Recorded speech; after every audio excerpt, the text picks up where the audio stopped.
What's up everyone, Z-Dub here, and thank you for stopping by and checking out my review of the new VR title, The Wizards Dark Times. This is available on all major PC headsets today, and it'll most likely come to PSVR in the future. And this is a follow-up to the original Wizards spellcasting VR title that was released in 2018. That game had some issues, and it was not a fully fleshed out title, but the core concept was good enough that the developer Carbon Studios took it back, refined it, and created a much better entry into the VR space. Now if this is your first time stopping by for one of my reviews, let me start by saying this.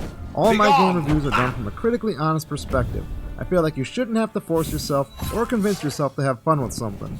So if you're like me, and you're looking for the best experiences out there, ones that are truly worthy of your time and money, you come to the right place. So if you haven't subscribed already, make sure you do, so you don't miss out on any future videos, and hit that button and bell, and you'll be up to date with all my content. Now let's get into this. The Wizards Dark Times. Will this title let you live out your fantasy of being a powerful mage, harnessing all sorts of magical abilities? Or do we have here just another wave shooter with a fantasy skin just painted right on it? So first of all, this is not a wave shooter. It's a full campaign and an experience with a pretty solid presentation. You basically work your way through unique areas and you unlock new magic abilities as you progress and you defeat bosses. It's simplistic in the fact that there's not much of any RPG elements going on here, which was surprising to me. I was expecting some type of upgrade tree, character ability leveling, maybe some armor perks, but really we got none of that here. So that would probably be one of my larger complaints with this title. However, what we do have here seems to work fairly well at what it's given the player. Now the feel of the game, because of the pared down RPG elements, it gives it more of a linear flow to it. Not to mention the pathing is fairly linear as well, which after playing it, I'm okay with it. Now the graphics are nice, they're not on the level of Half-Life Alyx, but they're pretty good, and definitely got a nice feel to them. The demo shown here is running its highest settings on the Oculus Rift X.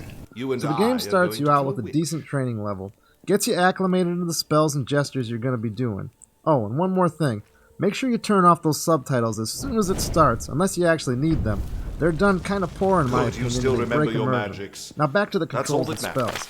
I thought the spell gestures were done really well, and it's really fun to do them. The first time you flick your wrist and conjure a fireball, honestly it feels pretty badass. The funny part about it all is that it feels cool before you even decide to throw it. Now all the spells have got a unique feel to pulling them off, from the gesture of pulling back to capture arcane energy and pushing forward to emitting it, to the act of holding a fireball between your two hands and pulling apart your hands to unleash a powerful magma attack. I really love doing these moves. All throughout the game they do a great job of teaching you how to do the new spells, and there's a quick reference that's available in the pause menu anytime. Now none of the puzzles here you're going to encounter are too complicated, but they're just enough to give you different actions to do in VR with your abilities to get you to the next destination. I think there's a lot to enjoy here, but let me go into some of the stuff I didn't like or had issues with, or I thought they could improve. I had several times where the hands would get stuck in a gesture and I could not execute a new spell or even move at times.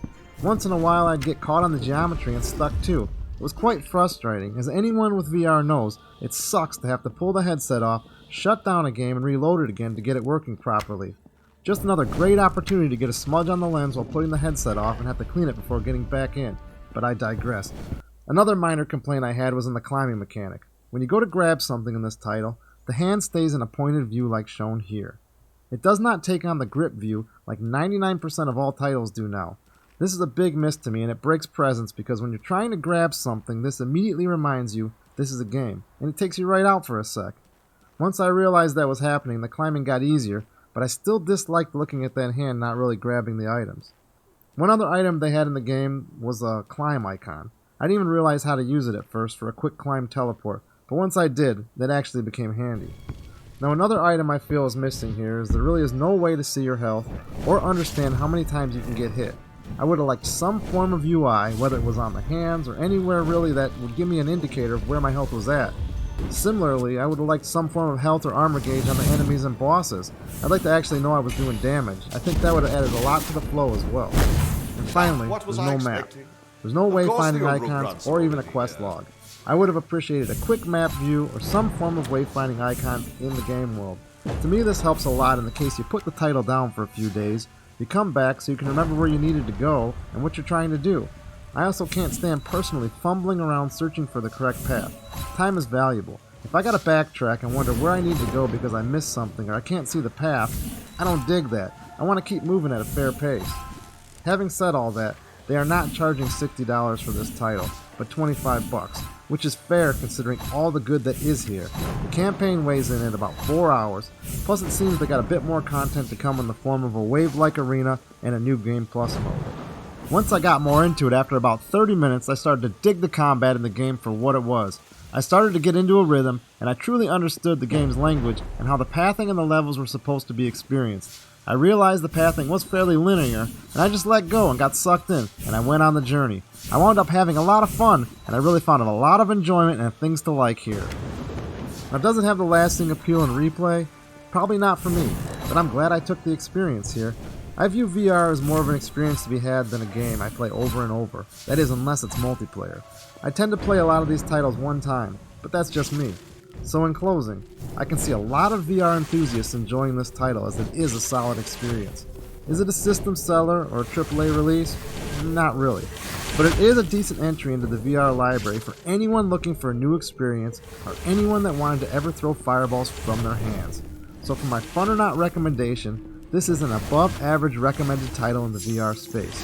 If you're into the fantasy theme and this type of VR gameplay, you really can't go wrong here. Now if you played this and you got anything to say about it, let me know in the comments. I'd love to hear it. So thanks for stopping by and watching, and if you enjoyed this and you're interested in honest reviews focusing on whether a game is purely fun or not, or whether something's gonna wow you, subscribe so you don't miss out on any future gaming content. Well, I gotta get back to this. I have a couple more spells to master, so I'll see ya next time. This is Z-Dub, out.